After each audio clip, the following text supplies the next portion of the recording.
চট্টগ্রামে শুরু হয়ে গেল মাসব্যাপী দেশীয় পণ্যের বাণিজ্য মেলা। আজকের ভিডিওতে থাকবে মেলায় কি কি রয়েছে আর প্রাইস কেমন সবকিছু আপনাদের সাথে ডিটেইলসে শেয়ার করার চেষ্টা করব। আজকের ভিডিওটি একটু লেন্দি হবে, আশা করি না টেনে শেষ পর্যন্ত ভিডিওটি দেখবেন। হ্যালো এভরিওয়ান, আসসালামু আলাইকুম। দিস ইজ মারমিন, চলে আসছি জুনাইশাস মামা পেজ থেকে নতুন আরেকটি ভিডিও নিয়ে। কেমন আছেন সবাই?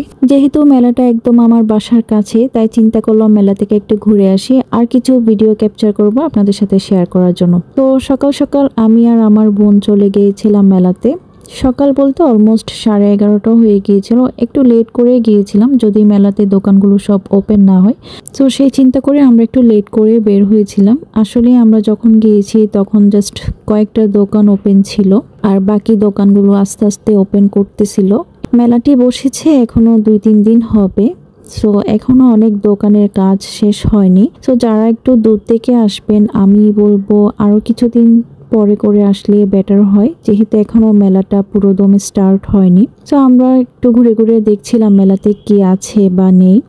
প্রথমে আমি একটি দোকানে গিয়ে কিছু রিংসের কালেকশন দেখেছিলাম। আমি প্রথমে যে দোকানটাতে রিংস দেখেছিলাম ওই দোকানটাতে রিংসের কালেকশন বেশি ছিল। এটা গেট থেকে ঢুকে একদম সামনেই ছিল, যদিও এখান থেকে কোনো কিছু পারচেজ করা হয়নি। এরপর আমি সামনে আরেকটি দোকানে গেলাম যেখানে কিছু কুকারিস আইটেম, এরপর ছিল কিছু পাপোশ এন্ড কিছু শোপিস ছিল। আর এই কিউট আয়নাটা আমার এত বেশি ভালো লাগে, বাট প্রাইসটা একটু বেশি ছিল। এটার প্রাইস ছিল মেবি 250 টাকা, আমার এক্সাক্ট মনে পড়তেছে না এখন। এরপর আমি দোকানটাতে আরেকটু ঘুরে দেখি এখানে আরো অনেক জিনিস ছিল ভিতরে। দেন এগুলোকে কি বলে আমি ভুলে গেলাম এখন। আর এই সুন্দর কিউট কাপটা দেখছিলাম আমি জোনাইশার জন্য। এখানে বিভিন্ন সাইজেরই ছিল স্টিলের এগুলা, যেহেতু বাচ্চারা কাঁচের জিনিস ভেঙে ফেলে এগুলোতে করে ওদেরকে জুস পানি এসব দেওয়া যায়। এরপর কিছু এখানে সিরামিকের কাপ ছিল যেগুলোর প্রাইস ছিল পার পিস 100 টাকা করে। এরপর ঘর সাজানোর কিছু আইটেম ছিল, এগুলোর প্রাইসটা আমার আজ করা হয়নি। আমরা আশেপাশে ঘুরে একটু সময়টা কাটাচ্ছিলাম যাতে সবগুলো দোকানই ওপেন হয়ে যায়। আর আমরা যখন গিয়েছিলাম তখন জাস্ট 3-4টা দোকান ওপেন ছিল, বাট আমরা ঘুরতে ঘুরতে অলমোস্ট সব দোকানই ওপেন হয়ে গিয়েছে। আর এখানে এসে আমি কিছু কিউট কিউট ক্লিপ দেখছিলাম যেগুলো প্রাইস ছিল মাত্র 30 টাকা করে জোড়া। আর এখানে কিছু ইউনিক আমি পেন দেখছিলাম। আমার বোন তো বিটিএস লাভার, সেই বিটিএস এর পেনের ইমোজি দেখে সাথে সাথে এগুলো দেখাচ্ছিল, পিকচার ক্লিক করছিল। এইগুলো কিন্তু খুব কিউট ছিল এন্ড ইউনিক ছিল। এরপর আমি খেলনার দোকানে যাচ্ছিলাম বারবার, যেহেতু আমার মেয়ের জন্য আমার খেলনা নিতে হবে। সো আমি খেলনা দেখছিলাম, এগুলো এসএসএল মার্কেটে যেগুলো আছে ওইগুলোই। আর এই ডলগুলোও দেখছিলাম, যেহেতু জোনাসের এরকম ডল আছে তাই আমি এখান থেকে নেইনি। এখানে খুব সুন্দর সুন্দর কিছু বেবি গগলস ছিল যেগুলো অনলাইনে কিন্তু অনেক প্রাইসেই সেল করে। এখানে মেবি আমাকে 200 টাকা করে বলেছিল, আমার এক্সাক্ট প্রাইসটা আসলে মনে নেই। আর এই দোকানটাতে এসে আমি আটকে গেলাম, এত সুন্দর সুন্দর জিনিস ছিল এখানে। যদি এখানে লেখা ছিল পিকচার ক্লিক করা যাবে না, সো আমি ভাইয়াকে বললাম ভাইয়া আপনি তো লিখে রাখলেন যে পিকচার ক্লিক করা যাবে না, আমি তো ভিডিও করছি। ভাইয়া আমাকে নিচ থেকে ডেকে বলতেছিল যে আপু আসেন, কোনো সমস্যা নেই, ভিডিওস করেন।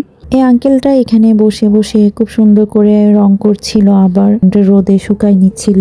অর্ধেক সময়টা আমি এই দোকানের মধ্যেই ছিলাম। আমার এখানে জিনিসগুলো এত বেশি সুন্দর লাগছিল। মাটির জিনিস আমার অনেক বেশি পছন্দ, প্লাস এখানে ঘর সাজানোর অনেক জিনিস রয়েছে।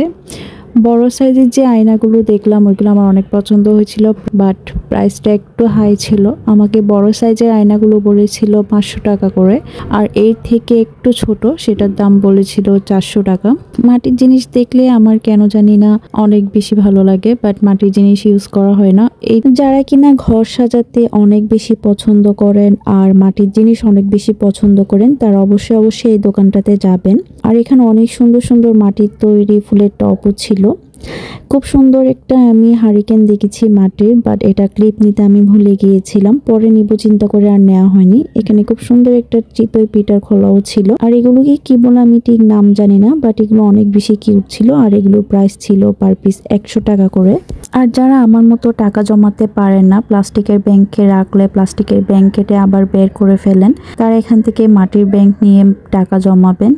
ব্যাংকগুলো এত বেশি সুন্দর ছিল, এগুলো ভাঙতে ইচ্ছে করবে না, তাই টাকাটাও খুব সুন্দর করে জমানো যাবে। এরপর আমি অন্য একটি দোকানে চলে গেলাম যেখানে যাই নিব সব কিছুরই দাম ছিল 100 টাকা করে। এখানে কিন্তু অনলাইন ভাইরাল ডিমের সেই কেজগুলো রয়েছে, আরো অনেক জিনিস ছিল। আমি জুনাইশার জন্য এখান থেকে, যেহেতু জুনাইশা অনেক দিন থেকে যাচ্ছিল। এরপর আমি আরেকটা জুয়েলারি শপে চলে গেলাম।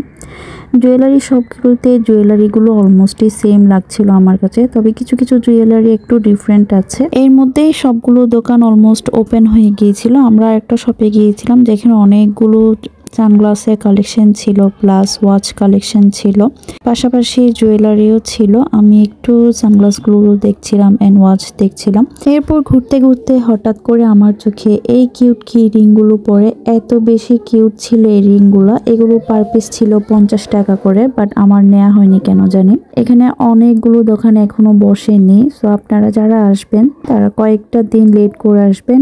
আর যদি সকালে আসার প্ল্যান থাকে তাহলে অবশ্যই 12টার পর করে আসবেন, কারণ এর আগে কিন্তু অর্ধেক দোকান বন্ধ থাকে। 12টার পর আস্তে আস্তে দোকান ওপেন করে সবাই। এরপর আমরা অন্য আরেকটি জুয়েলারি শপে চলে যাই, যেখানে আমার অন্যান্য দোকানের চাইতে এই দোকানের জুয়েলারিগুলো একটু ইউনিক লেগেছে। এই সুন্দর সুন্দর পেন্ডেন্ট গুলো ছিল মাত্র 150 টাকা করে, সাথে ইয়াররিংও ছিল।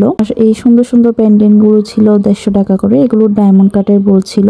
আর এই মালাগুলো তো অনেক বেশি কিউট ছিল। এগুলো পার পিস 200 টাকা করে ছিল। আর এখানে আমি জুনাইশার জন্য কিছু ক্লিপ দেখছিলাম আর ইয়াররিং দেখছিলাম। এই ইয়াররিংগুলোর প্রাইস ছিল মাত্র 30 টাকা করে। এইখানে অনেকগুলো ইয়াররিং ছিল, একটু বেছে বেছে নিতে হবে। ওয়ার্ড লেখাও অনেক ইয়াররিং ছিল। এরপর বক্সের মধ্যে অনেক রকমের ইয়াররিং, নথ, দেন পেন্ডেন্ট, ব্রেসলেট, অনেক কিছুই ছিল। এখানে প্রাইসগুলো খুব সুন্দর করে মেনশন করে রেখেছে যাতে সবার বুঝতে ইজি হয়। এই জিনিসটা আমার অনেক ভালো লেগেছে। এই দোকানে সবকিছুই অনেক বেশি সুন্দর ছিল। আপনারা যদি যান মাস্ট এই দোকানে একটু ভিজিট করে দেখবেন। এখানে কিন্তু খুব সুন্দর রাইডেরও ব্যবস্থা রয়েছে, যেগুলো এখন অফ ছিল, হয়তো সন্ধ্যার দিকে এগুলো ওপেন হয়।